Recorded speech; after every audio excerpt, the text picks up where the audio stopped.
Under eye treatments, are they as scary as what you think? Are they as painful as you think? The answer is typically dependent on the individual. If you're quite squeamish with eyes and injections alone, maybe it's not the best treatment for you right now.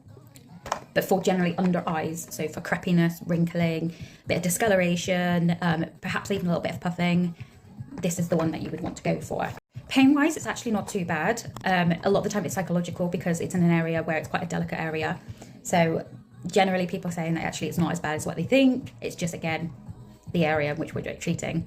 Pain-wise, it's, I would say, on average, about 4 out of 10. We would numb the area to make it as comfortable as we can, and we would also maybe use ice therapy just to help with some tenderness and swelling afterwards. But generally, it's actually not too bad.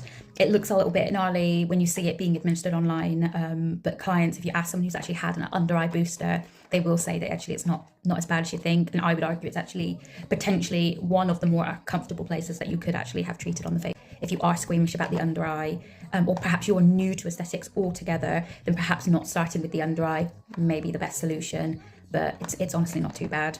It's administered with mesotherapy, which is tiny blebs just under the surface of the area, which typically we would go under the eye and perhaps the surrounding area where you would get some crow's feet.